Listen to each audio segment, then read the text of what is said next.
Hey, Pretty Girl Club. Welcome to another episode of the Exotical Storytime series. If you hear my washer and dryer going in the background, I'm sorry. But this lady says, "Hello, pretty lady. I stumbled onto your channel on YouTube and was compelled to send this email as I have often felt left out of the conversation because I can't always relate to what's being talked about, or because no one thinks you can be black because you don't fit the norm. I guess I would consider myself to be in your multiracial category. My maternal great grandmother was Jewish, my paternal grandfather was Irish. Between my father's red hair, light skin, and freckles, and my mother's very light skin and wavy hair, I am often asked where I am from. When I say Pennsylvania, thinking they are asking, because I now am in Georgia, I am corrected by their response of what country am I from. I do have long hair, and I guess I would be a 3B on that crazy scale. I have a very light caramel complexion, and I do have European features. I don't have to do anything to my hair, and my hair is where I get the most flack. I've heard people say my hair wasn't real. I've been asked if my hair was real. I have been accused of not relating to the black women's struggle with hair, and told I wasn't all black. For so long, I have not had a space where there were others who felt my pain. Yeah, have you ever noticed how some people, they're so obsessed with figuring out if your hair is real? I know that's happened to me one time. Literally one time, I swear to God, I walked into a shop and there was a black guy at the front counter. Literally, he did not even say hello. The first thing he said was, "Is that your real hair?" And I was like, what the heck? Why are people so obsessed? And then I remember another time I was at a smoothie shop and I came in to get a smoothie, and the unambiguous black girl, she was like, "Oh, here's your smoothie. Is that your real hair?" And I'm like, what does it matter? Like, whether it's fake or real? People, they're only asking that question because they want to know how high of a pedestal they should put you on. Like, oh, okay, if it's real, then all right, I will give you a couple of points as far as pedestalization. And if it is fake, I will take you down a couple of notches in my mind. And so that's why I just have to know if I should pedestalize you or not. But in reality, they're actually pedestalizing you at either way, because otherwise you wouldn't have even caught their attention enough for them to even ask that question. This is why I am convinced that any attention, it's still boosting me up. Like, I'm literally, from here on out, I am boosting myself up based on any attention I get, point blank, period. Because the fact that somebody is looking that hard to stare at my hair, to try to figure out if it's real, and to even ask questions about my hair, and especially if the person is a stranger, like a person in the grocery store, a person at a soul food restaurant, it's like, wow, you are really that obsessed. But anyway, let's continue. She says, "Your channel has touched on so many areas where I have felt the struggle. I get so tired of hearing about wash and goes with a multitude of products to make it stretch or not mat up to all the conversations of how black women should look. I am tired of hearing you must be mixed. Like, it's absolutely impossible for me to look the way I do unless I was. Like, to be black means we can't have long hair or lighter skin. Unfortunately, I am also mostly hearing these comments from our own black brothers and sisters. I identify as black regardless of the mixes from both of my parents, and I don't identity police on this channel because I understand that there are some people who identify mainly with whatever cultures they grew up with. So if you're an MGM person and you identify as African American as far as your ethnicity goes, or that is what you feel you have related to, nobody can take that away from you. And that's why I say we can proudly jump in and out of blackness at our own leisure. So guess what? If somebody is an MGM and they relate to black culture and they want to participate in black culture, they have the right to do that. And I feel like a lot of people, they get jealous of that because they're jealous that you get to participate in the black culture if you want to. And then they get mad that you get to participate in black culture while looking mixed.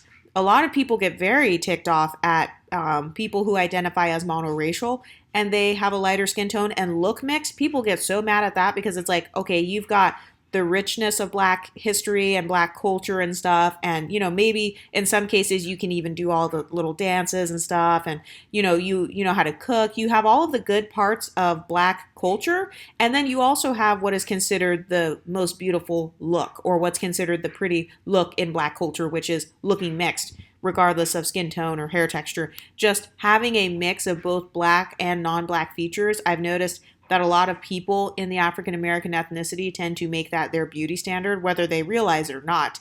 And so, yeah, they get really jealous when you meet the beauty standard and you're claiming blackness. Oh, yeah, that's going to take a lot of people off. But who gon' check us? Let's continue. She says, I identify as black regardless of the mixes from both of my parents. However, I get slammed about trying to understand the plight of black women because I look a certain way or have hair like I do. Exactly. It's because you're too light-skinned to talk about colorism. Light-skinned people are banned from talking about colorism.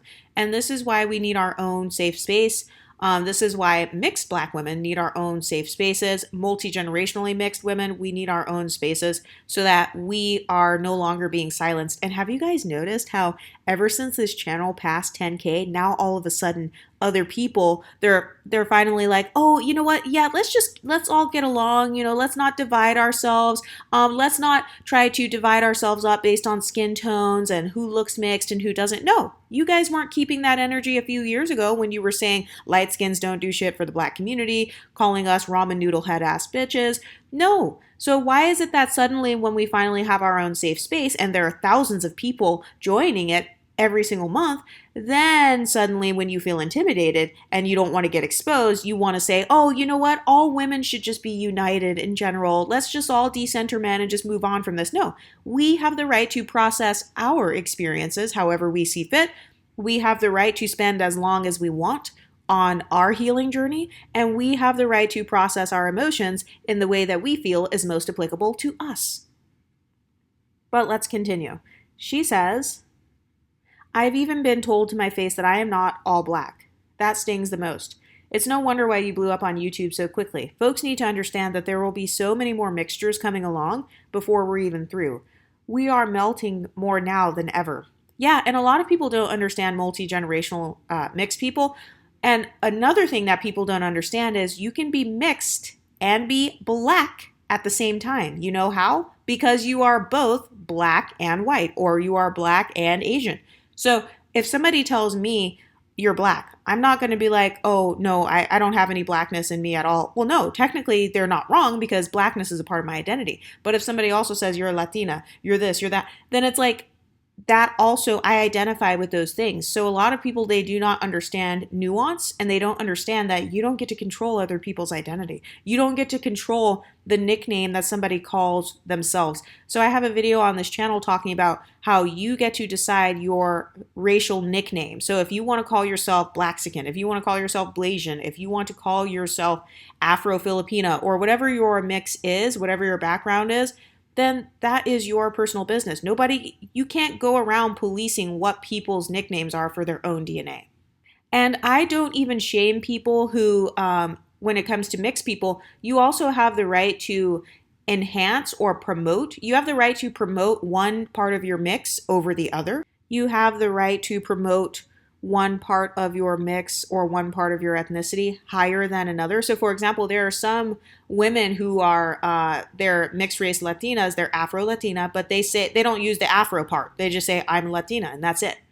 And they have the right to do that. They don't have to call out their specific racial background if they don't want to. Some people identify based on their ethnicity. Some identify based on their nationality. Some people identify based more on their culture. Like if they feel like they blend in more with a certain culture that does not represent all of their racial mixture, then that's fine. Like I know that for me personally, with having a Latin American background, like with that being a part of my background, I don't necessarily identify strongly with the indigenous part of my bloodline because I don't really, I never got a really good grip on those cultural practices or anything like that. I don't, like, none of my family members did any of those cultural practices. So, but that's not me denying it. Like, I'm not saying it doesn't exist, but I just choose to use a different nickname. Like, I don't say, oh, I'm Afro-Euro-Indigenous. But there are some people who will say that. They will say, I'm, black, white, native.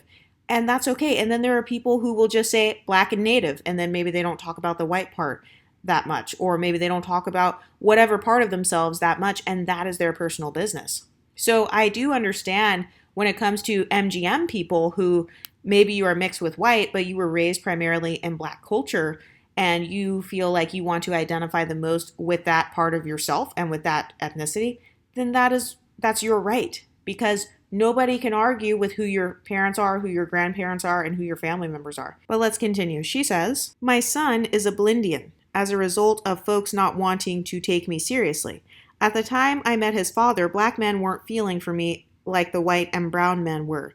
However, I have taught him to be proud of being black. One of your viewers mentioned their family members having some kind of issue with them, and unfortunately my son gets that sometimes. But he looks at me and I think I have set a good example for him. I will continue to tune into your videos. This space helps individuals like myself have a voice. I don't think that I try to understand or fit in. I just want a seat at the table. As a black woman, I feel I am entitled to have that seat, regardless of the mixtures that occurred on both sides of my family. I want to thank you for envisioning this concept and touching us with it. Please continue to do what God has led you to do. Thank you again so much from the bottom of my heart.